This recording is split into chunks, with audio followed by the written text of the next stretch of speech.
Bienvenue au magazine hebdomadaire de la MINUSCA. Ce soir, voici les grands titres de l'information. La Cour pénale spéciale a procédé à la réouverture de la session de son premier procès à Bangui après 2 renvois. Les députés centrafricains ont clôturé un séminaire de sensibilisation sur la réforme du secteur de la sécurité. La chef de la MINUSCA, Valentine Rugwabiza, a tenu sa première conférence de presse à Bangui. Bonsoir. Après 2 reports, la Cour pénale spéciale a repris la session de son premier procès ouvert le 19 avril 2021 à Bangui. Les affaires jugées ont porté sur les massacres qui ont eu lieu dans les localités de Lemuna et Kundili. Ce sont 3 prévenus du groupe armé 3R qui ont été présentés devant le juge suite aux accusations portées à leur endroit. Plus de détails dans ce reportage de Désiré Yangou et Ornella Goutia. Après 2 reports, la Cour pénale spéciale a repris le 16 mai 2022 les audiences de son tout premier procès pour crimes de guerre et crimes contre l'humanité commis le 21 mai 2019 dans les villages de Kundili et Lemuna, situés dans la préfecture du Limpende, à 400 km au nord-ouest de Bangui. Issa Saleh Adoum alias Bozizé, Ousmane Yaouba et Tahir Mahamat sont les 3 prévenus du groupe armé 3R qui se sont succédés à la barre suite à la lecture de l'acte d'accusation par la Cour faisant état de meurtre et autres actes inhumains constitutifs de crimes contre l'humanité, de meurtre, de torture, autres atteintes à la dignité des personnes, notamment des traitements humiliants et dégradants constitutifs de crimes de guerre. Nous avons pour le moment 3 accusés. Et ce procès, comme le veulent les principes juridiques, respecte l'égalité des armes. Donc toutes les parties sont présentes et les débats vont commencer dans les jours qui vont suivre. Donc pour le moment, ce sont les préliminaires et nous espérons que si les choses marchent bien dans les jours qui vont venir, nous allons entrer dans le vif du sujet avec les témoignages des parties. La Cour pénale spéciale, créée il y a 7 ans, est composée de magistrats nationaux et internationaux et a pour mandat d'enquêter, instruire et juger les violations graves des droits humains et du droit international humanitaire commis sur le territoire centrafricain depuis le 1er janvier 2003. La Cour pénale spéciale est une institution qui a été mise en place par la volonté du peuple centrafricain. Avec le soutien des partenaires, dont la MINUSCA, nous sommes en train de lutter contre l'impunité en République centrafricaine. Donc, si nous avons un message à l'endroit de la population centrafricaine, c'est de continuer à faire confiance à cette Cour et à l'endroit des partenaires de continuer à nous soutenir, car cette volonté qu'a voulu le peuple centrafricain, nous sommes en train de mettre en place cette volonté par la tenue des procès au niveau de la Cour pénale spéciale. Et nous rassurons le peuple, nous rassurons les partenaires que cet objectif que nous sommes en train de poursuivre, nous allons aboutir afin que le peuple centrafricain puisse savoir que la paix, la justice existent réellement bel et bien dans notre pays. Rappelons que le 25 mai 2019, quelques jours après la tragédie, l'unité de communication et de sensibilisation de la Cour pénale spéciale a effectué une mission conjointe avec des représentants de la MINUSCA dans les localités de Lemuna et Kundili afin d'y rencontrer les autorités locales et la population. La MINUSCA apporte un soutien technique, logistique et sécuritaire dans le transfèrement des détenus et assure quotidiennement en direct la transmission des audiences judiciaires à travers sa radio, Guira FM. Merci Désiré et Ornella. Nous nous rendons à l'Assemblée nationale qui a été le cadre de la cérémonie de clôture d'un séminaire de sensibilisation sur les réformes du secteur de la sécurité au profit des députés centrafricains. Organisé par la MINUSCA, ce séminaire avait pour objectif, entre autres, de faire connaître les enjeux de la sécurité sur le plan national aux élus de la nation. Geoffroy Bata et Crispin Dembassa-Kété nous en disent plus. Une trentaine de députés centrafricains ont pris part du 10 au 19 mai 2022 à des séances d'information sur le contrôle démocratique et la réforme du secteur de la sécurité. Ces sessions, organisées par la Commission nationale de la réforme du secteur de la sécurité et la MINUSCA, ont pour objectif de renforcer la compréhension et l'appropriation de la réforme du secteur de sécurité par les membres des commissions défense et sécurité, loi et texte ainsi que budget et finances, afin de les doter d'outils leur permettant de garantir une bonne gouvernance du secteur sécuritaire. La cérémonie de clôture, qui s'est déroulée en présence de la représentante spéciale adjointe du secrétaire général de l'ONU en République centrafricaine, Lisbeth Koluti, a été présidée par le troisième vice-président de l'Assemblée nationale, André Nalke-Dorogo. Dans son allocution, ce dernier a tenu à s'exprimer aux élus de la nation présents. Cette session a posé la problématique de la gouvernance du secteur de sécurité en République centrafricaine. Ainsi, les défis et les réponses vous ont été partagés. Au sortir de cette session, je ne doute pas que vos capacités sur la gouvernance du secteur de sécurité aient été renforcées et qu'à partir de ce jour, je puis considérer que dans votre mission de contrôle, vous serez à même d'assumer votre rôle avec efficacité.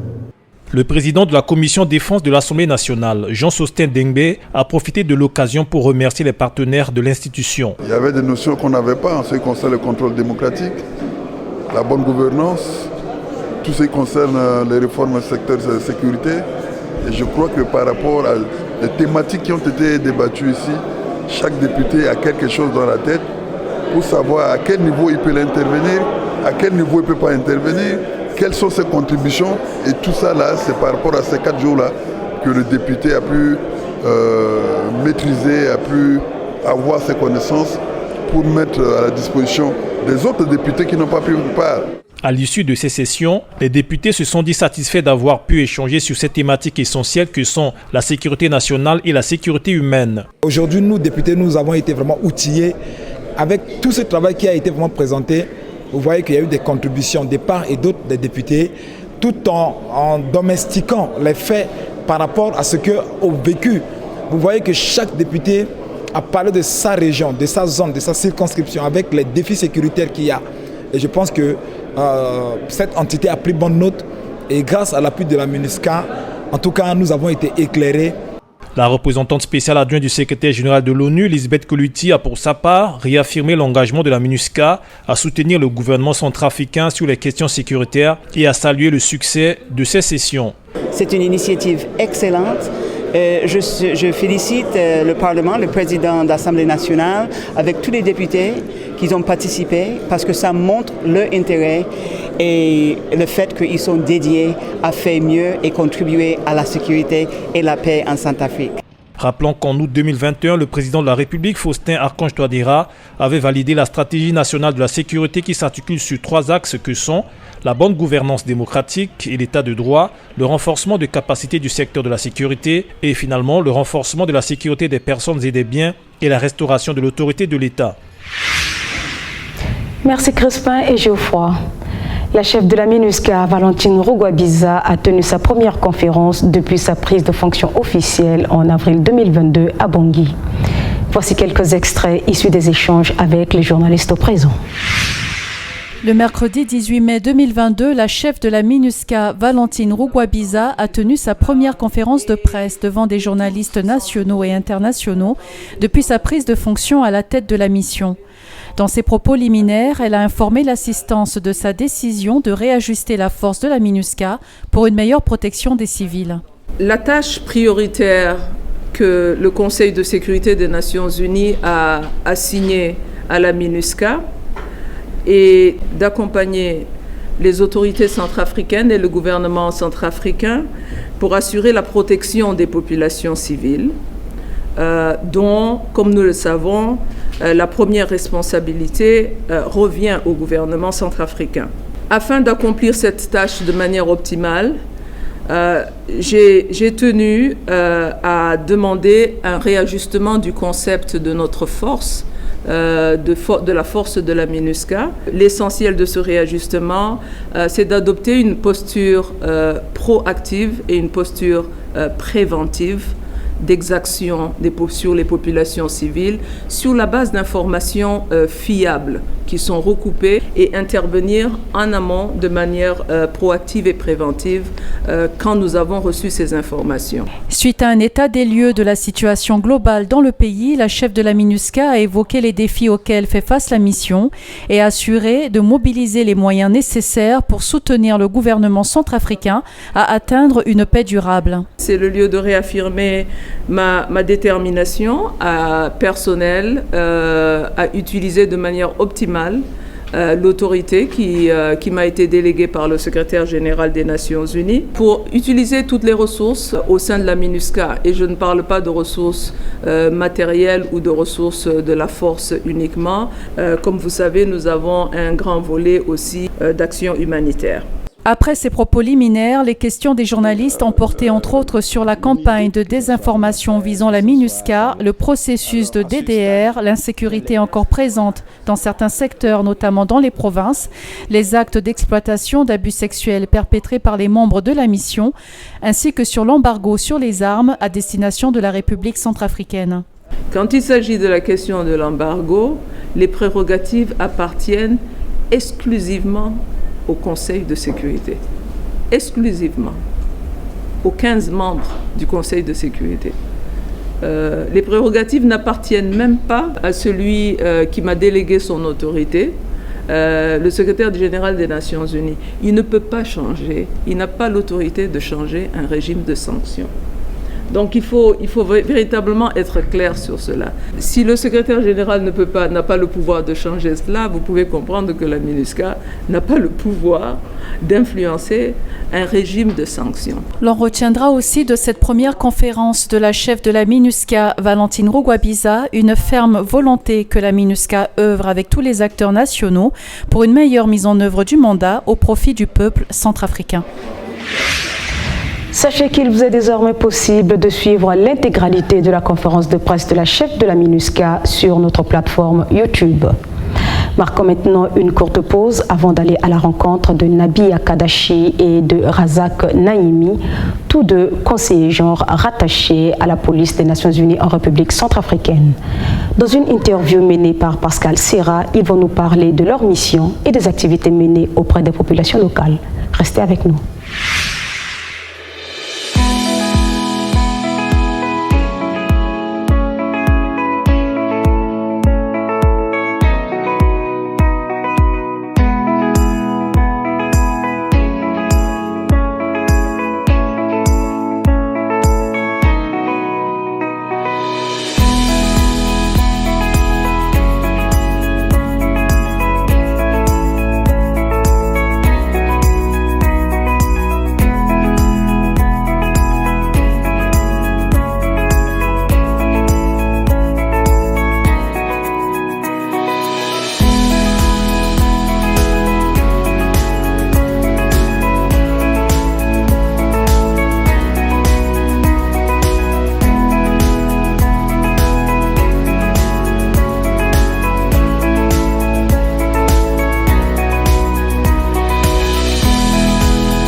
Nous sommes de retour. Sans plus tarder, nous retrouvons Pascal Serra et les conseillers genre rattachés à la police des Nations Unies en République centrafricaine, Nabia Kadashi et Razak Naimi. Madame Nabia Kadashi, Monsieur Razak Naimi, bonjour. Bonjour. Madame. Vous êtes tous deux conseillers genre rattachés à la police des Nations Unies. Avant de parler plus en détail de vos fonctions, pouvez-vous nous dire, Monsieur Razak Naimi, quel est le mandat de la police des Nations Unies en République centrafricaine? Merci Madame. Le mandat de la police des Nations Unies est un mandat robuste, proactif, qui met beaucoup plus l'accent sur la prévention. De la prévention et la protection des civils. Alors, se rattachant à nos activités, c'est un mandat qui nous oblige à nous assurer que les stratégies politiques, les stratégies de sécurité assurent la pleine participation des femmes ainsi que le respect de l'égalité des genres. Mais aussi, ce mandat nous impose d'accompagner les efforts des autorités de Centrafrique dans la prise en compte à la participation de toutes les entités au processus de paix, mais particulièrement les femmes et les personnes victimes et rescapés des violences sexuelles basées sur le genre. Donc vous êtes tous deux de la police des Nations Unies et conseillers genre sur les questions de l'égalité genre au sein de la police de la MINUSCA et ainsi qu'au sein des forces de sécurité intérieures centrafricaines. Alors en quoi consistent vos missions, Madame Kadashi, dans ce cadre spécifique?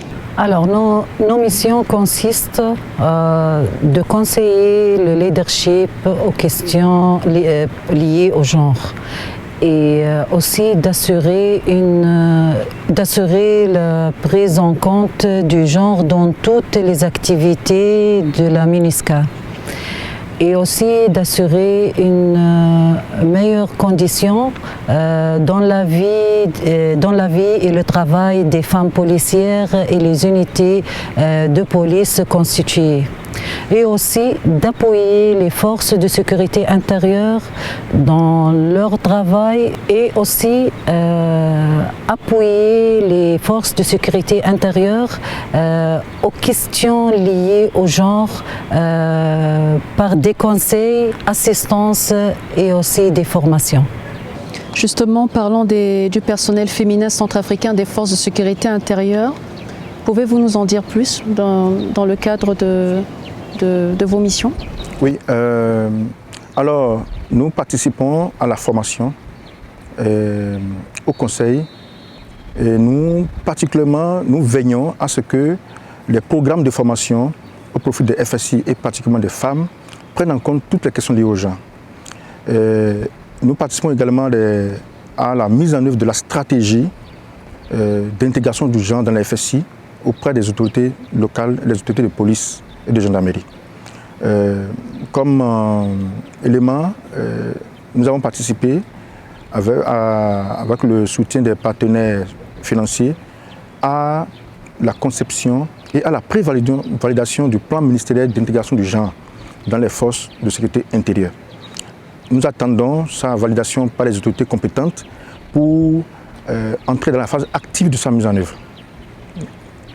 Nous avons constaté également que vous organisez des activités civiles et humanitaires. Alors Madame Kadashi, quel est le but recherché par ces activités et pouvez-vous nous donner quelques exemples? Alors ces activités permettent de montrer la solidarité entre l'UNPOL et les femmes vulnérables et aussi d'améliorer la confiance entre la population et les unités et les forces de sécurité intérieure. On peut citer comme exemple, on a fait des activités de salubrité et de mise en terre des arbres dans des commissariats de police et dans des brigades de gendarmerie pour améliorer l'environnement de ces lieux et pour la population aussi. Par rapport aux activités de dons de fournitures scolaires aux enfants orphelins, c'est pour réduire la déscolarisation et les délinquances juvéniles et surtout le phénomène des enfants de la rue. Et cette activité est pérenne, elle se fait chaque année à la veille de la rentrée scolaire, se fait à Bangui et en secteur. C'est de façon tournante, mais avant il y a un travail qui se fait en fond. Les enfants sont identifiés, répertoriés et en fonction de leur âge et de leur classe, nous mettons à disposition le type de fourniture scolaire qu'il faut. On a aussi des activités caritatives au profit des femmes handicapées de Boilé pour améliorer leurs conditions de vie. Et y a-t-il d'autres activités qui sont en cours actuellement? Effectivement, nous avons deux grandes activités en cours. La première, c'est une vaste campagne de masse au profit des jeunes, et particulièrement des jeunes filles, pour augmenter leur taux de participation au processus de recrutement en cours dans les FSI. Cette activité sera officiellement lancée, cette campagne sera officiellement lancée le vendredi 20 mai prochain à Damara, dans un lycée de la place, en présence de 50 jeunes filles et des autorités communales. Mais aussi, nous avons un projet de vulgarisation des actions de UNPOL au profit des femmes candidates aux différentes élections. Cette vulgarisation permet, a pour objectif de mettre en confiance les femmes sur les actions de mettre en confiance les femmes pour leur pleine participation au processus des élections à venir, les élections communales à venir.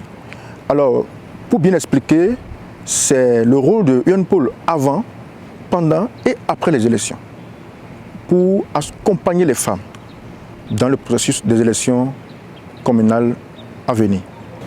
Comment vous évaluez l'impact de ces réalisations sur les conditions de travail du personnel féminin des deux institutions? Déjà, nous notons déjà une forte augmentation de l'effectif des femmes au sein des forces de sécurité intérieure. Et la mise en place de points focaux genre au sein de direction de ces deux forces et la pleine participation des femmes à la police de proximité. Également, la mise en place de la ligne verte 1325 a permis d'augmenter sensiblement le nombre de dénonciations sur les violences basées sur le genre et surtout l'interpellation et la répression de les auteurs.